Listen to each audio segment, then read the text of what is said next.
Hi there, and welcome to my beginner's guide and review for VAGRUS The Riven Realms. I'm Icon, and in this video I'm going to introduce you the basic gameplay of this game, and we're also going to explore what it's all about. In its core, VAGRUS is stuck between an RPG, a trade simulator, and a sandbox management game, all garnered with a wonderful, deep story and lore and a handcrafted world, which is pretty dark fantasy, pretty grim, but all in all, it's a really, really deep and rich experience. There's also one thing which I need to say about the game. It's friggin' hard, and it's a lot to read. These are the two things that I must say before I begin with the actual review, because if these things are something which turns you off, well, the difficulty can be lowered by playing in the dissonance mode, but the reading part, well, it's part of the game. You either like it or not. If you're not in for long reads, VAGRUS might be a little bit on the wrong side for you. But if you like reading and if you like a deep and well-crafted world, it's perfect for you. So we're going to go over the character creation now first. In this game, you're slipping into the shoes of a VAGRUS. A VAGRUS is the leader of a comitatus, which roughly translates to trade caravan. So the world is influenced by Roman culture, because we had an empire once, which was pretty Roman, and they were pretty bad to the people. So bad that, in fact, the gods were like, okay, you guys got to stop with that. The empire was noping them out pretty hard, and then the gods came, and, well, the rest was a cataclysm. After that, the gods were that shocked that they were never ever seen again. The world lies in ashes now. Magical mutations and other monstrosities are roaming the lands, and as it seems, the Empire is being rebuilt by some evil, demonic, undead people. Well, that's the base setting. You're stuck in there, and you're trying to make a living there. So the character creation is pretty deep. We're going to go over it as good as I can for a beginner's review. You have the selection of many different races. More of them are going to be added in updates in the future. We're going to cover up the human side here because basically, well, it's pretty simple. Every race has a different set of advantages. We're going to go with the Imperial Human, gaining reputation points and perk points. I'm going to explain all these things a little bit later down the road. Your background, well, feel free to roleplay here a bit. Your background, of course, gives you another set of skills. It all makes sense the longer you play the game. There's basically no wrong decisions. There's only decisions that don't suit your play style too much.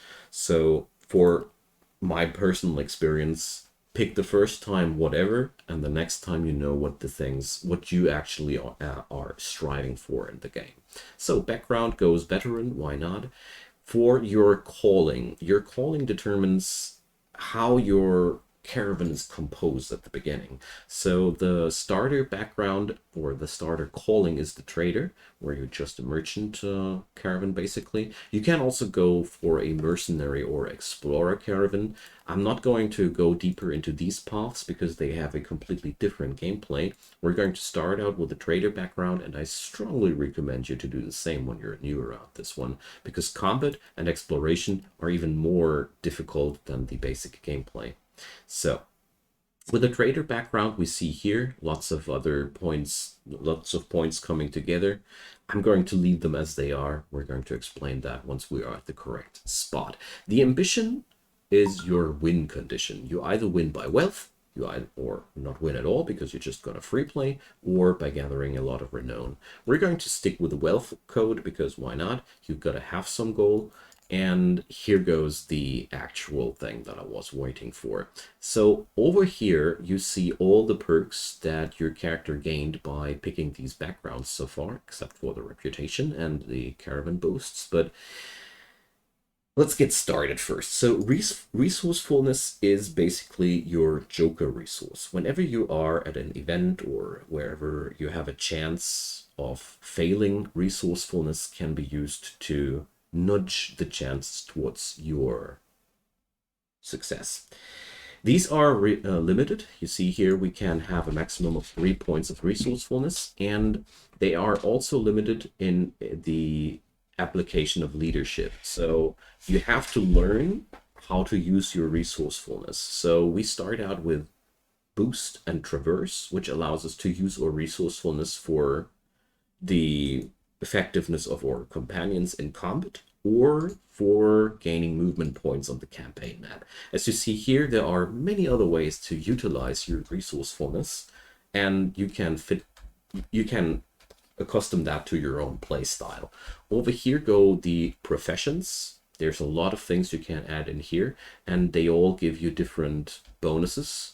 If you are totally lost and you're wondering what you could or couldn't do, my personal go-to thing is everything which increases your chances of foraging or hunting are pretty good, because food is a friggin' issue in a post-apocalyptic world. So everything which gives you chances of gathering food or hunting or appease pacify is also pretty good, because that's when you get to de-escalate combats. All these things are pretty useful if you have no clue what you're up to.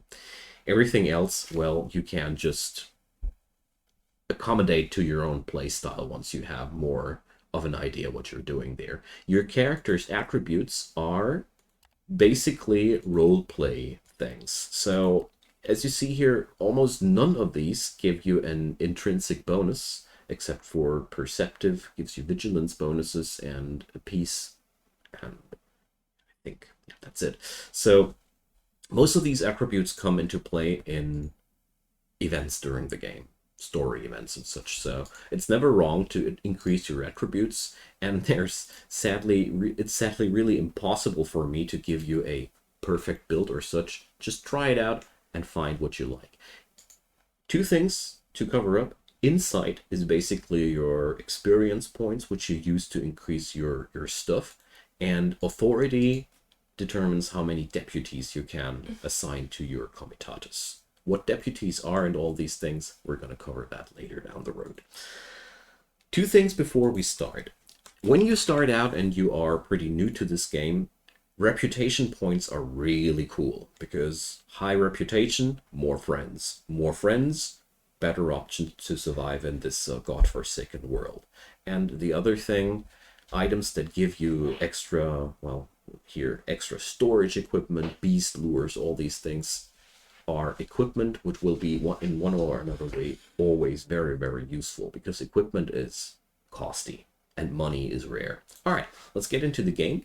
We're having a little bit of a talk with that old VAGRUS. His story, by the way, is the tutorial, which is around 8 to 10 hours of playing time. Not because the explanations are so long, but because the story is so long, and it's really worth playing it. So here we see a typical event.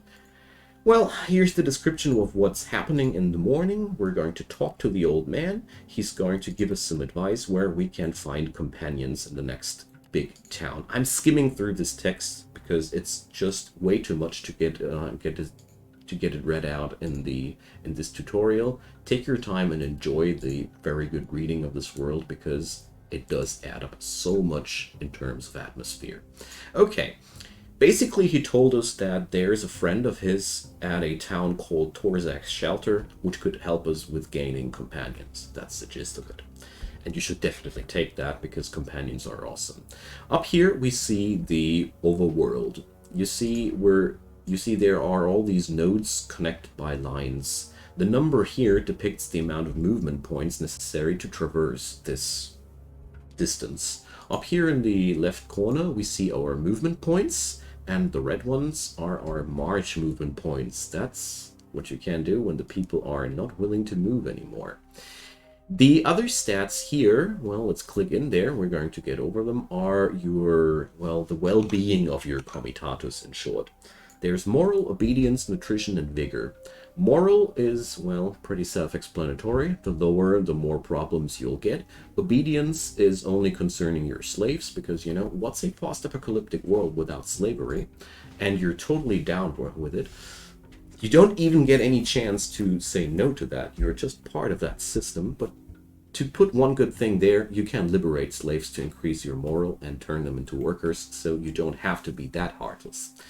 But enough of that topic. Nutrition and vigor go hand in hand.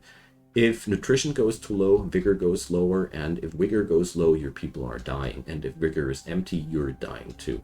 So try to keep these stats as high as possible. Upkeep. Well, that's the wages and the salary of the people that you're running around with. And the consumption here depicts how much supplies the Comitatus consumes per day.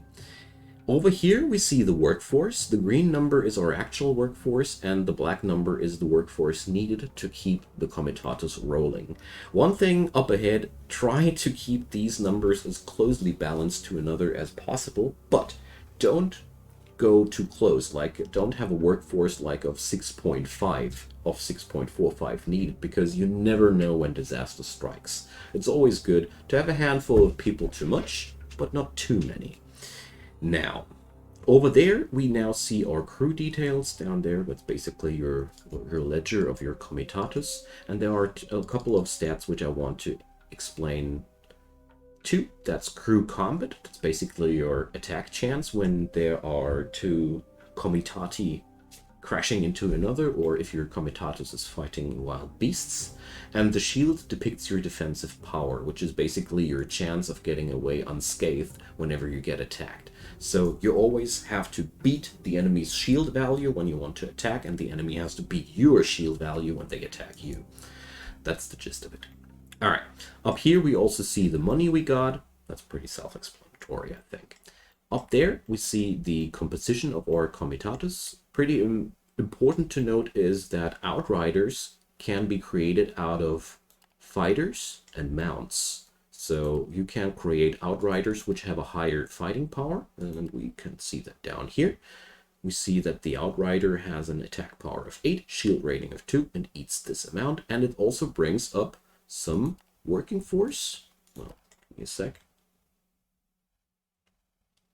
No, it takes working force here. The green plus tells you how much working force you gain by these people, and the red minus shows you how much working force these things need. For example, your beast of burden creates work for your caravan. Pretty self-explanatory. All right, that's it.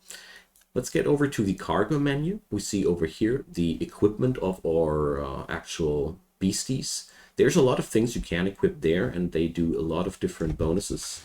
And over here is our cargo hold. So the cargo hold behaves like that.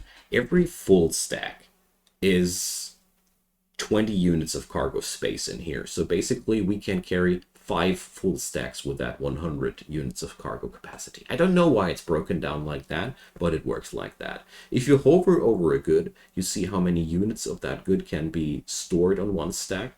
As you see here, the luxury wine can only be stacked up until 25, whereas the supplies can be stacked up to 250. Over here goes the companion menu. Gonna explain that once we have some. So our first thing we're going to do is get over to Kernick Way Station. Pretty simple. You just click over there. You see here the costs in terms of MP. You click that foot and then you travel. Kernick Way Station can be entered by pressing this button. And there's always a little bit of a story going on. Nice pictures too. And here we get our first event, which is basically telling us that there are tons of travelers at this place, which is way too small for such a small place. And we also can learn that there is a barricade in the south. I'm just summarizing these things because the story is pretty hard-coded, but it doesn't matter. There's so much story, you'll be delighted. We can go here now into the actual outpost, but we can also go to the trade post. So the trade post is where the fun begins. Over here we see what we can buy or sell at this spot. There's also the equipment slot where you can see what kind of equipment you can buy or sell at this outpost. And the most important thing here is to know that there's always a different buy and sales price. I say that because if you buy something which you don't want to have, reselling will net you a loss. So what this all means, it will become more clear later down the road. Down here you see how much of that good is available right now. It's not the stack amount, it's just the raw amount of that good. And basically the more of a good is available at an outpost, the more profitable the trade seems to be at the first glance. For example, we see here there's a lot of wine there. So probably wine would be a good option. I'm going to show you how to find profitable trade routes later too, but that's always something I've learned to see as a positive thing. If there's a lot of it at the spot, They're probably producing it in that outpost. All right, over here we also see the crew recruitment area. So we can either recruit crew, see here slaves and scouts and beasts, all these things. Everything's pretty costly. And we can also buy ourselves rumors here. So we're going to buy one of those rumors to just check out how this works. And you can also hire passengers here. The passengers will tell you where they want to go. This is this one. This tells you how much supplies they will need per day, so 2 extra supplies per day, and how much fighting power they will contribute.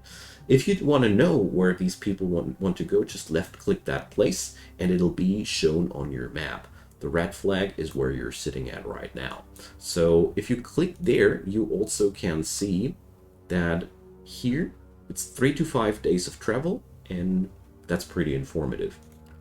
Now, we're going to pick up that passenger, and if you really want to discover more about that, go into Kurnik Way Station and talk with these people. I, for myself, will skip that because we want to finish that tutorial here in time.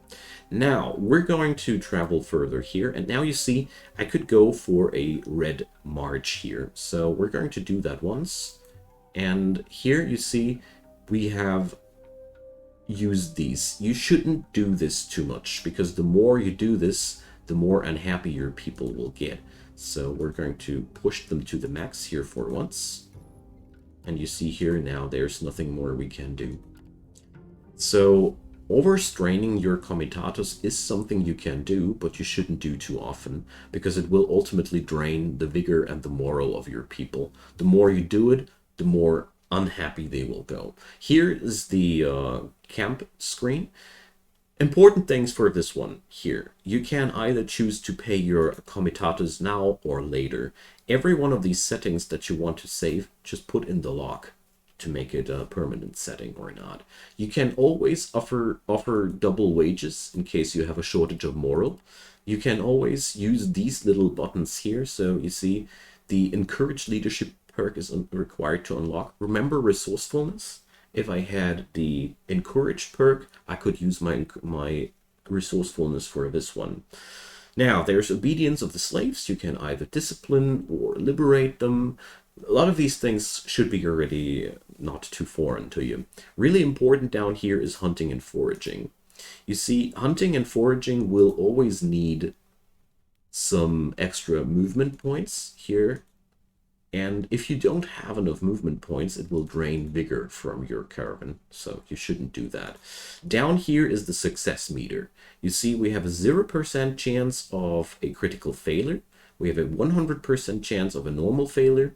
And we have a 0% chance of successes here. So you shouldn't do that if all of the numbers are red at the end of the day. What's really important to know, you really should always have defenses, post guards. You should always post guards. You can go for more guards if you have the necessary crew to lower the chances of the ambush, but since we don't have enough crew, we would need to invest bigger.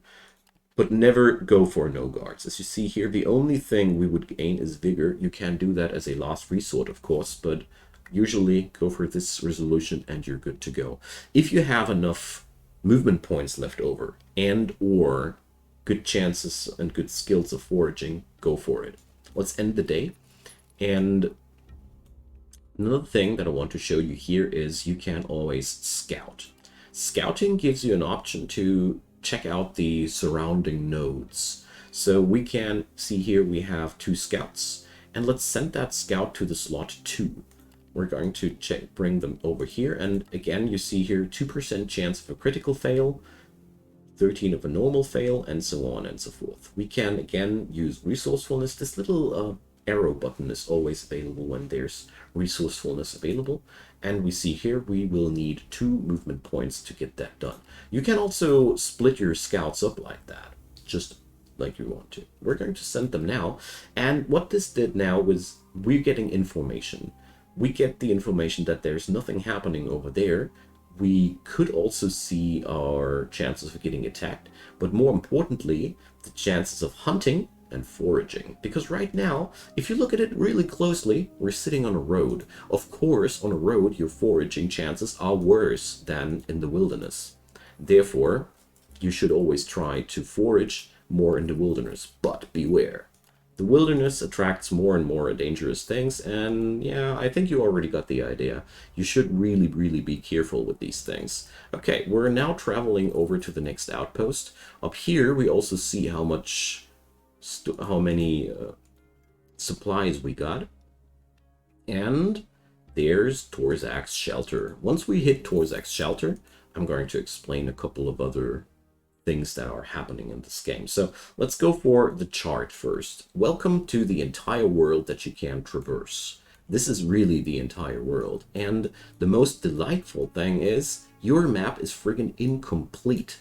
You won't be able to see most of those towns right now. I already know that over here is a town. Over here are outposts. So all of this is expandable. So you definitely can travel a lot in this world. And as you see here, all these nodes are depicting the environment. So we see here are the hollow crags, and we could travel through these here.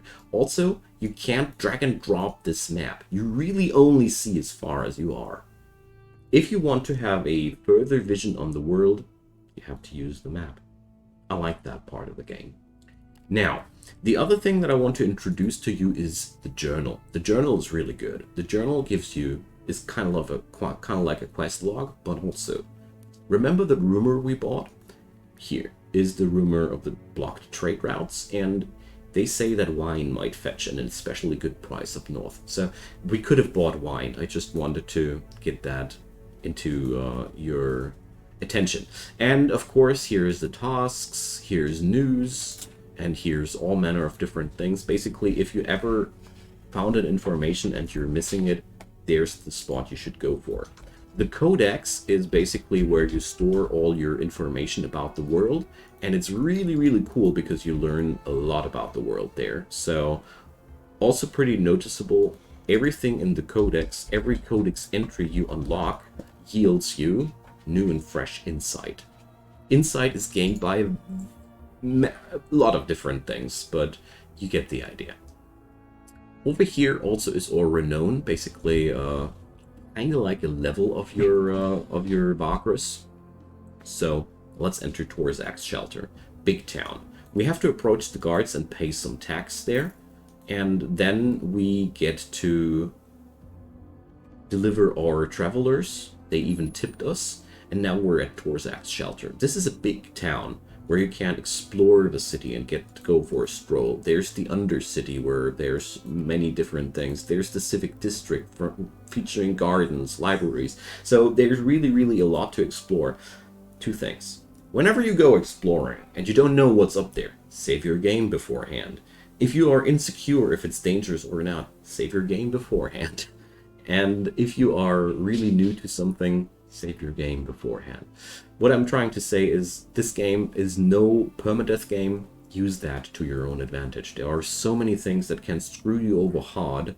This is really, really good. So we're going to go to meet the friend Braxius, and these icons here also often have a depiction of what's going to happen. Braxius is the guy that has been mentioned by our friend at the beginning, and he's going to hook you up with your first companions. So we're going to pick up those companions, of course, and we're going to go for other companions here. So overall, he's going to hook you up with different companions. It's up to you. I don't want to spoiler too much how that works. The only thing that I want to do is show you how you can configure your companions. So we're going to get into the town in a moment again. So companions. Here a companion has a character sheet. They have perks. They have all manner of different stats. I'm not going to explain that too deeply. Down here we're seeing their skills, which they will use when they're fighting. And the most important thing here is we can level them up by clicking the browse icon here. So what you can do here, you can use the insight points that your character has gained to level up his well, his prowess. And with every level of prowess, they gain proficiency levels. Proficiency is just like inside the currency you use to upgrade your companion. So there's tons of different things your companions can do, and they are very similar to your VAGRUS. Basically, they are a power up to your VAGRUS, but what's way more important is every companion has certain deputy tasks that he can take. So you can, for example, assign Harvek to either the guard captain status or the slave driver status. As you see here, there's different bonuses for that, and we're going to put him up to the guard captain thingy. So guard captains are making your guards more effective, and you see the requirements are charisma and perception. So we're going to increase the charisma and the perception, and then the guard captain option unlocks. There are really a lot of things that you can go for with your companions. I'll leave that up to you because, you know, role play, it's all not decided yet. It's all up to you. I just want to show you with these things we can confirm that. And now Harvak can be dragged onto the deputy slot. You can only assign deputies at the campsite or in a town, so you can't do that everywhere. And now we can assign him to a guard captain, and there we're going to have the bonuses from that. Remember authority? You will need authority to assign more deputies than just one. All right. Now let's get one more time into Torzak's shelter to sum up this wonderful little tutorial. So to earn money in this game, there are several ways. Of course, you can just sell your goods. Buying and selling stuff in this game, trading is a major venue. So there's also down here, hidden behind this sheet of paper or behind the button, I don't know which button it was, J? No, it wasn't J. Anywho, this is your price history. This is how you can do trade. Here we see what's the prices in Torzak's shelter and what's the prices in Kernak's way station. This will basically log the prices from any spot which you have visited with a actuality on the price date. So you can also check out the differences. Basically, you shouldn't even bother anything which has a minus on the sales side. You should only look if there's any plus there. And for example, there's a plus here on the hides, but I can already tell there we could buy the hides for 4.3 and sell them for 3.6. Bad deal. So you have to check out what kind of trade is profitable, and this ledger here helps you with doing so. So for example, our winner here is the pottery with a slight advantage over these. There's lots of different trade opportunities in the game for you to discover, and you have to find out yourself what's being produced where and what's being sold to where. You can also buy equipment items here. You see there's lots of different stuff to be found there. Guard animals, hunting animals. Good stuff. There's also faction offers, but since we don't have any good relations with any factions, there's nothing in here. You can see your relationships with the factions over here. This number is your actual relation. This is the rank of your relation. Before you don't have 100 points of reputation with anybody, you won't find anything here. But once you are there, you will find it there. Again, rumors and passengers, we already covered that. Over here is the factions panel, and that's where we're going to go for. So here you get quests. Go for supply runs first, because they are the most safe thing to do early on, and avoid anything combat related unless you really are up for a battle. So it's pretty easy. These supply runs work like that. Here, just like the passengers, you're being told where to go. You can always left click that to mark it on your map to see how far it is away. You see here how much time you have. Very, very important, because you will suffer penalties if you don't go for that time. And how much inventory space you need, and what's the rewards. The last thingy here is your reputation for that. So this is how you earn money in the beginning. You will go for lots of supply runs. You can always check out if you are lucky enough to find passengers that happen to go into the same direction as your job brings you. So For example, here I would check if I find any supply run towards Avernum, Crystal, or the Crimson Gate, because that would just come in handy. And after that, you can also try to buy wares which sell there well. Especially good if you are accommodated and accustomed to the environments there. And yeah, that sums it up. The last thing that I want to talk about are supplies. This is the ideal price for supplies. Left shift, left click opens you up this wonderful menu where you can configure the stack as you want to. A single click on the buy button only buys one stack of a thing. I find that very useful. Supplies are really costly at some outposts. Basically, the more far away you are from civilization, the more costly your supplies grow. So TLDR, if you are at a center of civilization, always pack up enough supplies for the way back as well, because you will save a ton of money. And beyond that, find your own goals, explore the world, explore the events, go for war, go for exploration, go for trade, whatever. VAGRUS has it all. This ends up this tutorial. I hope this gave you a nice kind of impression what the game has in store for you. And I really tried my best to explain the basic game mechanics as good as I can. Of course, I guess I've forgotten things that are important, so drop them into the comment section below if there's anything. Also, feel free to ask away. If you have any questions, I'll do my best to answer them. And of course, leave a thumbs up on that video if you enjoyed, and check out my channel. I do daily content. Just drop a subscription and turn on the notifications if you want to stay informed. Also, big shout out to the devs who made this video possible by providing me a free access to this game. This is really one of my favorite games that I've seen in the last couple of months, if not years. It's deep, it's vast, it's complicated, it's harsh, it's brutal, but it's also rich with lore and stuff to explore, and it has a save function. Use it to your own advantage. And if you want to be really cool, check out the description box down there below. There's my Twitch channel where I do daily streams. There's my Discord channel where I have a very friendly and nice gamer community which you might want to join too. And also, if you want to support this free video project, feel free to. There's the links down there below. My content will be always free for everybody, and I'd be delighted if you would lend me a helping hand. If not, know that you've already helped me while watching this video a ton. See you guys soon, and enjoy gaming. Bye bye!